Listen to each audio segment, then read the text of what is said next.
السلام علیکم ورحمۃ اللہ۔ ہمارے چینل حافظ منیر رضوی کو لائک کیجئے، سبسکرائب کیجئے اور بیل آئیکن پر بھی کلک کیجئے۔ الیاذ باللہ ان پڑھ۔ اب ہمارے معاشرے کے اندر ان پڑھ کس کو کہتے ہیں؟ جو الف بھی نہ جانتا، جس کو کسی چیز کا بھی علم نہ ہو، جس کو دین اور دنیا کی کسی چیز کا بھی علم نہ ہو۔ دیوبندیوں کا ایک مولوی طارق مسعود کو آپ جانتے ہیں، پچھلے دنوں اس نے بھی ایک کتاب کے اندر کہا کہ حضور علیہ السلام قرآن کے اندر قرآن کے اوپر بات کرتے ہوئے کہا کہ قرآن کے اندر جو ہے نا وہ لفظی غلطیاں ہیں، معاذ اللہ، الیاذ باللہ، قرآن کے اندر گرامر کی غلطیاں ہیں، اور کہا کہ یہ ننفعم بالناسیہ، یہ عربی گرامر کے لحاظ سے غلط لکھا ہوا ہے، اور یہ اس لیے غلط لکھا ہوا ہے کیونکہ نبی علیہ السلام کچھ نہیں جانتے تھے، سرکار صلی اللہ علیہ وسلم جو ہے وہ پڑھے لکھے نہیں تھے، الیاذ باللہ، معاذ اللہ، آپ ان پڑھ تھے، اس لیے صحابی نے لکھ دیا، اور حضور صلی اللہ علیہ وسلم چونکہ نہیں جانتے تھے، پڑھے لکھے نہیں تھے، اس لیے اسی طرح غلط لکھا ہوا، آج بھی اسی طرح غلط لکھا ہوا ہے۔ لیکن قربان جائیے اہل تو دین و ملت اعلی حضرت حاضر بریلوی رحمت اللہ تعالی علیہ نے اتنا خوبصورت ترجمہ کیا امی کا کہ آپ نے قرآن اور حدیث اور شریعت کی منشا کے مطابق اتنا خوبصورت ترجمہ کیا کہ ہر ایک کا ایمان بھی محفوظ رہا اور نبی علیہ السلام کی شان بھی بلند ہو گئی۔ آپ نے کیا ترجمہ کیا؟ آپ نے فرمایا کہ امی، اس کا معنی اور اس کا ترجمہ ہے بے پڑھے۔ بے پڑھے، اب بے پڑھا کون ہوتا ہے؟ کہ جو کسی سے نہ پڑھا ہو، جو کسی سے نہ پڑھا ہو۔ نبی علیہ السلام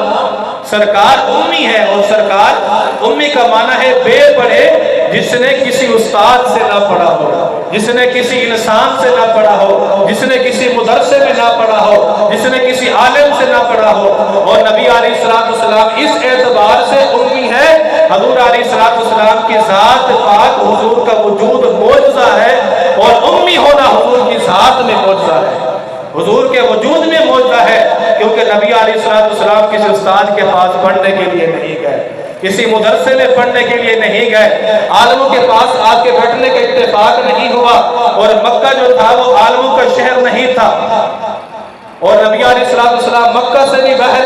زیادہ عرصے کے لیے نہیں گئے کہ کوئی یہ نہ کہے حضور نے اتنے عرصے کے اندر بعد میں کسی سے پڑھ لیا ہو، لیکن اللہ رب العالمین جل وعلا نے آپ کے سینے کے اندر علوم اور معارف کے دریا بہا دیے، دریا سمندر موزن کر دیے، اور پھر رب العالمین نے حضور کو قرآن دیا، اور قرآن وہ ہے کہ جس میں اولین و آخرین کا علم موجود ہے، اور اللہ رب العالمین جل وعلا قرآن پاک میں فرماتا ہے الرحمن علم القرآن، کہ رحمان وہ ہے جس نے قرآن سکھایا،